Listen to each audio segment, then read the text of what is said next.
Hi, I'm Erika, one of the senior curriculum managers here at Magoosh and a GMAT expert. And in today's video, we're going to talk about what your GMAT score should look like for getting an MBA. First, we'll talk through the facts and then stick around for the end for 4 key takeaways. Now, you may have seen that Magoosh has shared a good rule of thumb for demonstrating high ability on the GMAT, which is a raw score of 45 in quant and a 70th to 80th percentile score in verbal. And that's true. That's a great way of demonstrating high ability. But that's not really what this question is asking. This question is asking what your GMAT score should look like to get an MBA. And that's not going to be a 45 quant, a 70th to 80th percentile verbal.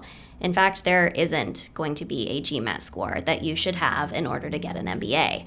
And that's because different MBA programs are going to expect totally different scores. Some MBA programs aren't going to require high performance. In fact, some MBA programs aren't going to require the GMAT at all. So do you need any particular score to get an MBA? No. But if the question here is, how do I get an MBA from a top 10 business school? Okay, that's a different question. In that case, your GMAT score is going to matter significantly more. Now, if you're looking for details specifically on those top 10 schools, I really recommend checking out my video on the nitty-gritty of average GMAT scores by school. Now, that said, while your GMAT score is likely going to matter more at these top schools, and while they do have really highly publicized average GMAT scores, that's the thing about average scores, is that they're averages. They are where the 50th percentile student scores, which means that 50% of the students are scoring at or below that average. So what that means is that you can still get an MBA from one of these highly competitive programs,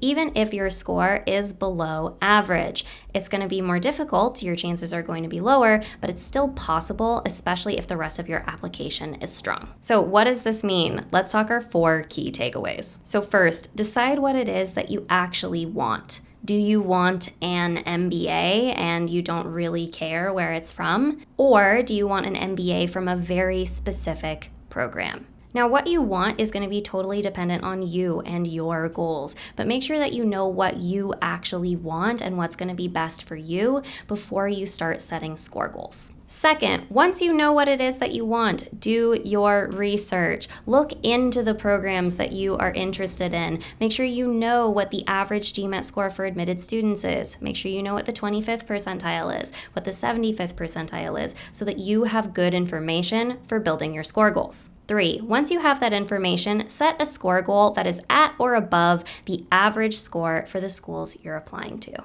This is going to help you be as competitive as possible amongst the other applicants. And then 4, strengthen your application. This is going to be particularly important if you end up with a score that is below or close to the average to help you stand out from the other applicants. But it's also going to be important at particularly competitive programs to make sure that you really shine at these schools where they have their pick. Now, once you have an informed score goal, if you find out that your score is going to be above average for all GMAT test takers, I really recommend checking out my video on 5 tips to avoid an average GMAT score to figure out how to make your score more competitive. Let us know if this video helped you by liking, and subscribe for more videos from me and the other experts at Magoosh. And if you have questions or comments or suggestions for future videos, please leave those in the comments below. Thanks for watching, and I'll talk to you soon. And in today's video, we're going to talk about what your GMAT score know what you're going to be up against in terms. Okay.